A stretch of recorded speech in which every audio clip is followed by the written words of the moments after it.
What's crack-a-lacking? It's your boy Broshmo. Just in case you did not know, so we're back again, once again, with another video. This time talking about, well, the my guys in this 2021 NFL draft class. We all have guys that we favor, guys that we root for, people, prospects that we look through rose-tinted glasses with.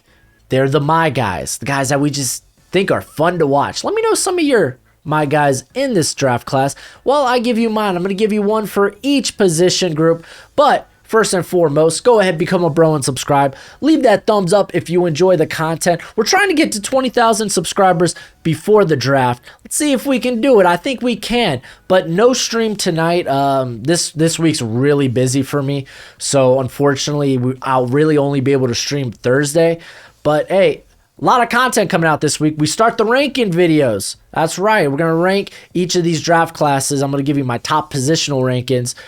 You'll get the top 10 at each position, unless, of course, you're a Bro Scout tier member. Then you get the expanded rankings. It's the best way to support the channel, but all support is much appreciated, much obliged.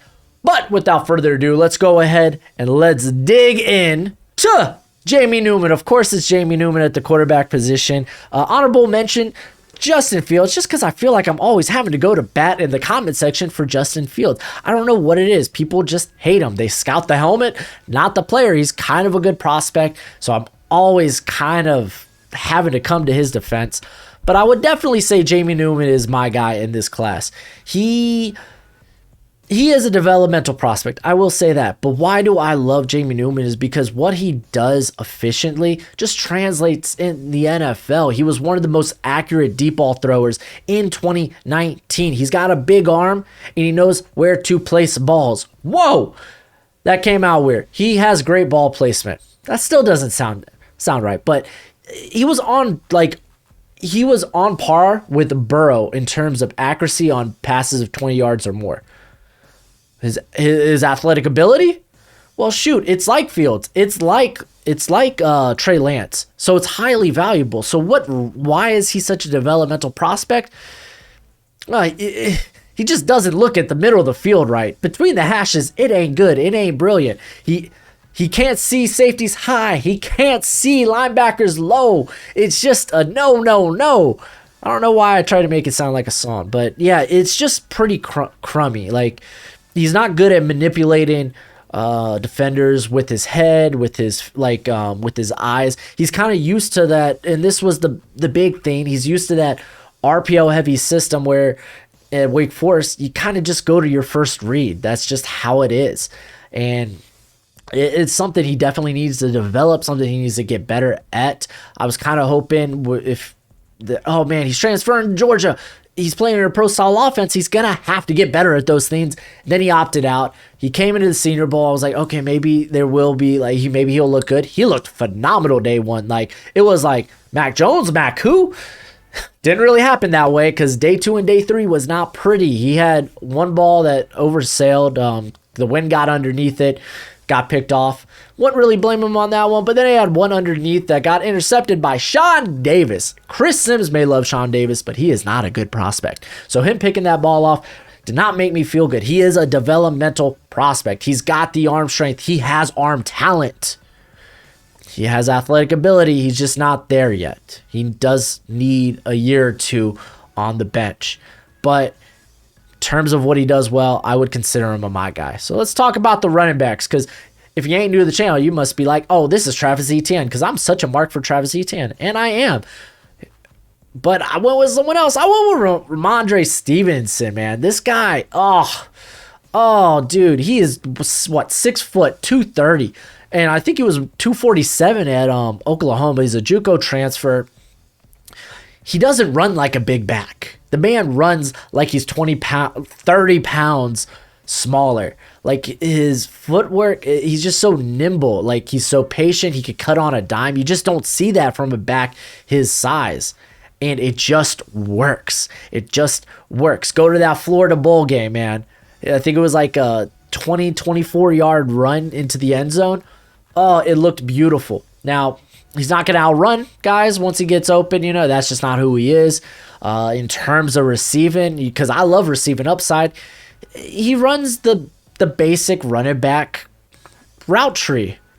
Swings and screens, baby. Swings and screens. That's just what it is for him. I wish he was a bit more physical considering the size, but there's just something to root for when a guy is just this fleet of foot. I also, in honorable mentions, have Javonte Williams. I just can't get it out of my head what he did to my Miami Hurricanes. I would say it haunts me, but man, it's a sexy run. Like, he had a few of them, but the mini Beastquake just makes you want to light up the candles, turn on some nice music, dim the lights. Yeah, it gets you feeling that way. At receiver, of course, you'd think Tamorrion Terry. If you're not new to the channel, I love Tamorrion Terry. I'm still high on Tamorrion Terry. I would also consider Austin Watkins my guy here. I just think what he does translates. He's big. He's a big receiver that's an exceptionally smooth route runner. While he's not like the best athlete, being a big and a very good route runner just translates. But I got Josh Palmer here. Josh Palmer didn't really get to see the field much until this past season. He was stuck behind guys like Jawan Jennings, Marquez Callaway, who were all NFL prospects in their own right. But this year, man, this was it. This was the year he was the #1 receiver. And crap quarterback play. Tennessee, I'm sorry. You haven't had good quarterbacks in quite some time. And that kind of cost him. He's yet to go over. He never went over 500 yards in a season there at Tennessee. So why do I like him so much? So going into the Senior Bowl, I came up with the list, made a video on it. You could go back and you could look. And I was like, hey, Josh Palmer is one of the guys that we should take a look at, because the dude, super athletic, very explosive, strong hands, real playmaker. Just never really got the opportunity to be one at Tennessee. And then he comes into the stinking Senior Bowl, has the second highest win rate of any receiver there, with more snaps, by the way. He just looked phenomenal. While, yes, he's not a polished route runner by any means, you gotta love that type of upside. The route running, it'll come in time, and by not polished, it's not to say he doesn't, it's not like I wouldn't say he has a bad route tree. What I would say is he's just not nearly crisp on his routes. His breaks, they're a bit rounded rather than actual breaks, actual cuts there. Woo! They're yeah, you get what I'm saying. You understand. There's a lot to like. So much that I would say I'd be willing to take a shot on him in the 3rd round. I think the upside's that good. Big fan of Josh Palmer. And then at tight end, if you're my guy's not Kyle Pitts, I don't know what you've been doing. There may be some guys you like in here, but Kyle Pitts, he is fun to watch. And people that don't think he's a top 10 prospect, you're only seeing him as a tight end. That's your problem. If you look at him and be like, yeah, he's just a tight end who happens to run a 4.46, then you're just not thinking straight. This man, he could line up on the outside. He could line up in the slot. He could do a lot of different things. He could be one of the top receivers in this class if he wanted to be. He is a competent pass blocker, and he's getting better at run blocking. He could stay there in line. See, there's Kyle Pitts. I mean, if you're not sold on Kyle Pitts by now, you never will be. There's no hope for you. Honorable mention, Bradley Moore. He might not get drafted, but at Kansas State, he's very raw, a bit undersized, and he's 6'3". Not much of a blocker, but receiving-wise, guy's kind of a monster. So someone I'd be willing to take a shot on maybe in the 7th round, maybe as an undrafted free agent, but a guy I thought I'd give a mention to. Offensive tackle, this one's tough. There's a lot of good guys, good prospects in here, but I had to go with my boy Rashawn Slater. I'm just going to say this.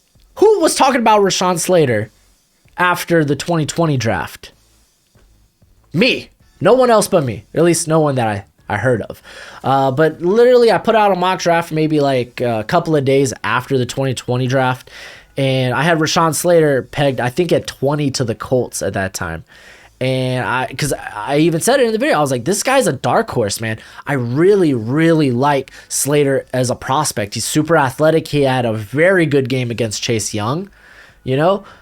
I think he's someone to watch for. And then he decided to opt out of the 2020 season. I was like, oh man, he probably won't get a lot of notice. He's probably gonna slip to the 2nd round. People are gonna just see him as competent.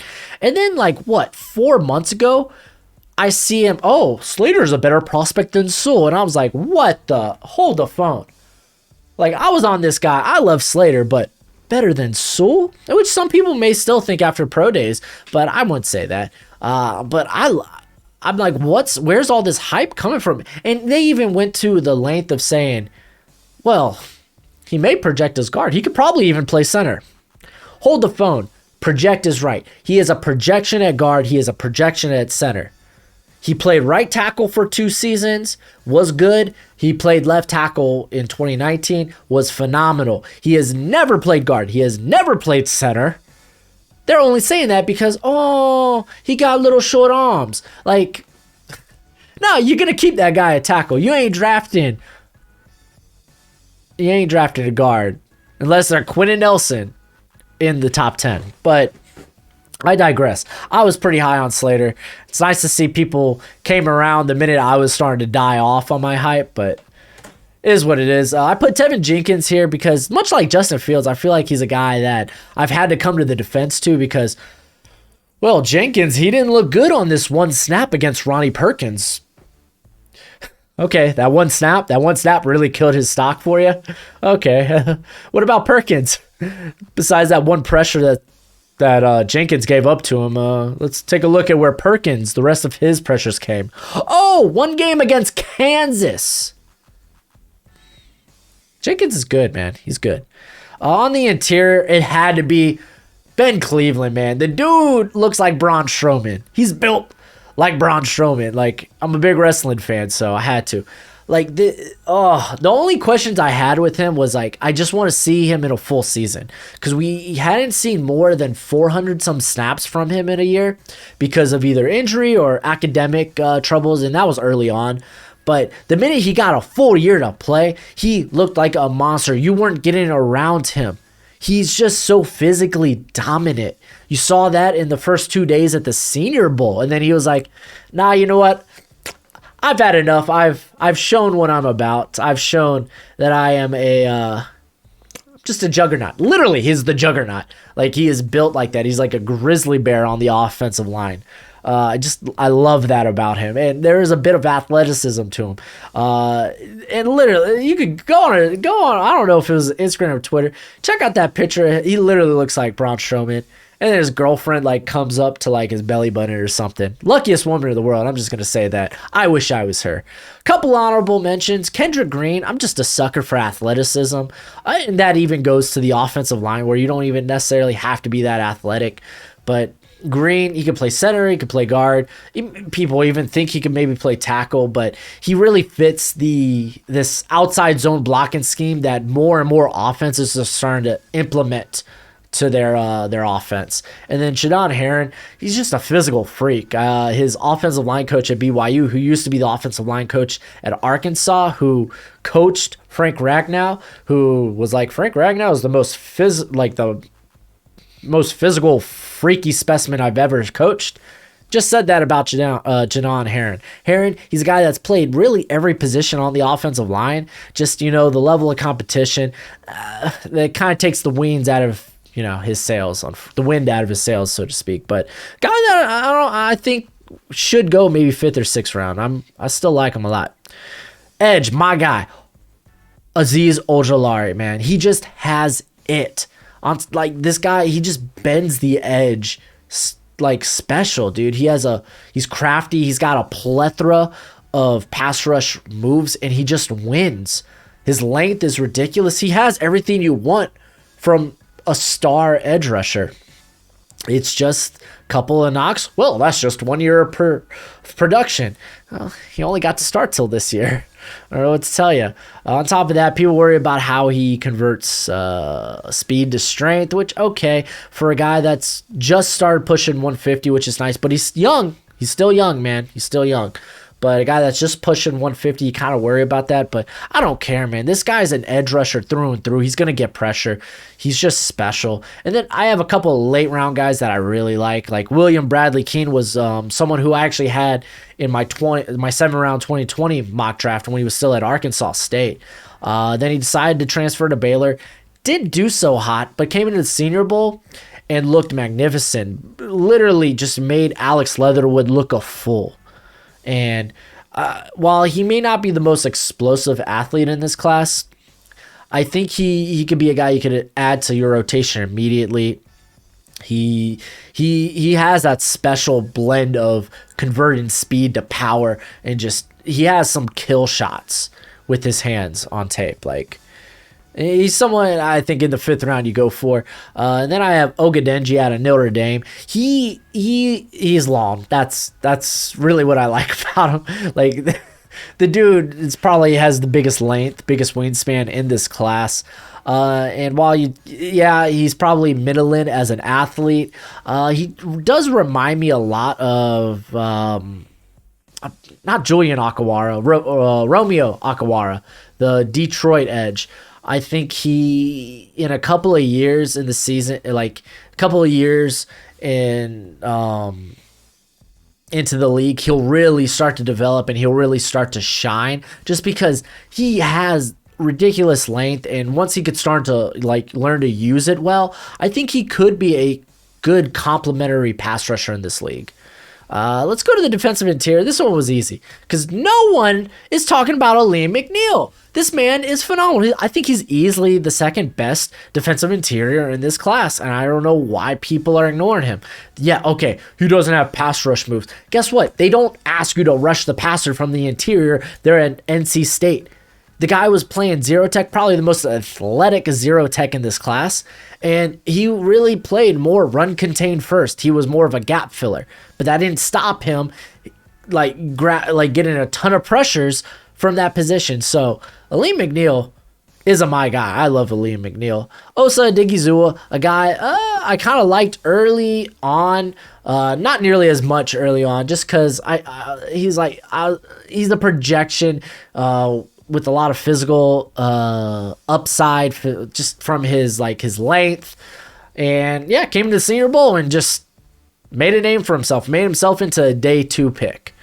At linebacker, y'all know what it is, and don't worry, the shirts are coming. Jabril Cox, man, I love Jabril Cox. The guy's just phenomenal. I really liked him at North Dakota State, but I was very excited to see what he would do in the SEC, because North Dakota State, they used him really all over the field. He was pretty competent in coverage. He actually was a very good pass rusher. Then he comes to LSU, and really he just is primarily used as a coverage linebacker.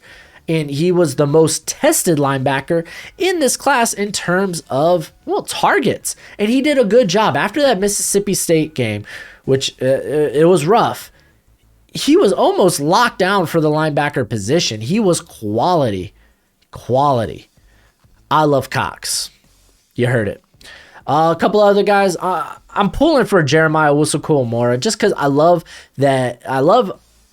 his game. It's kind of that modern day now. This is what the NFL is moving towards in terms of linebacker. And he came from my high school, repping Bethel there. And then Garawalo, I'm just a sucker for safeties that convert to linebacker, and I really think he would have maybe gone a bit higher if he was able to participate in the Senior Bowl, but the Rona happened. It happened to all of us, 2020, am I right? So unfortunately, probably going to be a 5th, 6th rounder. Cornerback, tough. I love the cornerback. Like, between receivers and cornerback, like, those are my 2 favorite positions to evaluate. I'm going with my boy Trey Brown out of Oklahoma. Yes, he's not big, but he proven size don't matter, baby. This guy, he's among the leaders in total press man snaps among any prospect in this class. So he has experience in press. I don't want him to do press in the NFL, but it's nice to see that the guy gets physical and he gets after it. And at the Senior Bowl, he proved exactly that. I can't remember if it was against Des Fitzpatrick or if it was Tylan Wallace. Can't remember which, but he's backpedaling, and he's typically explosive, out of his breaks when he has to follow the receiver. But this one instance, he got beat. But oh boy, that closing speed. And it probably helped that the quarterback probably threw it more as a body shot rather than in front of the receiver. But Trey Brown came up and was like, that's my ball, I'm taking it. He had 2 or 3 picks during drills, which is unheard of. Drills at the Senior Bowl are designed to make receivers look good. Brown probably had the highest win rate there, among the highest. Gotta love him. A couple other guys. Benjamin St-Juste, another guy that looked good at the Senior Bowl, but I really liked him. He was a former transfer from, I think it was Michigan. Just freaky length. Not necessarily that fast, but he doesn't let guys beat him deep. He's always there at the catch point. Go figure when your arms are like 30 feet. And then one I just got on recently was Jason Pinnock out of Pittsburgh. He's played corner there. A lot of people think he could play safety, but I'd stick him at corner. I love his size, and the reason I started watching him is because he came into Pittsburgh Pro Day, and it was ridiculous, his numbers. I was like, why haven't I heard this guy? Let me go check out some of his stuff. He's got some good film out there. Like, this is a guy I'm surprised not a lot of people are talking about. So it'll be interesting to see where he goes. He's a bit tough to project at this point, but for me, he's really on my radar. And then safety. I also love the safety position. That's a fun to watch position. We're going to go with Richie Grant. I love Richie Grant, man. What can I say? His versatility. I love guys that you can line them up anywhere. Richie Grant, he can do it from the slot, the box, and deep. Might not be the best athlete, but he has got very good range. He's got very good movement skills. He never puts himself in a compromising situation. That's what I really, really like about him. The dude's phenomenal. He's a ball hawk. There's not much to say. If you don't like Richie Grant, you don't like America. Don't want to see those comment section. I don't want to see that in the comment section. Andre Cisco, he is more the physical freak, and I'm kind of a sucker for this high risk, high reward type of play style, especially when it's calculated. And typically Cisco, at least more so this year, he was very calculated when he would go after, when he would attack passes, which you like to see. Jalen Johnson is very similar in this aspect. The Utah corner from last draft, he was very calculated. And yes, sometimes it wouldn't work out, but this is what make these guys ball hawks. And then Jamien Sherwood, this guy I've been on since sort of the beginning of the year, maybe 4 or 5 weeks in, just because I feel like he could be a linebacker. This guy's very explosive coming downhill. He undercuts a lot of routes. Just brings the boom, man. He is probably in this class, typically the third rounds where you'll start to see the top box safeties come off the board. I expect him to come off the board around there. He's probably my top box safety in this class. But let me know who are some of my guys in this class. And that's it for the video. Go ahead, do that YouTube thing. It's always much appreciated, much obliged. And until next time, you be easy, my friends. Later.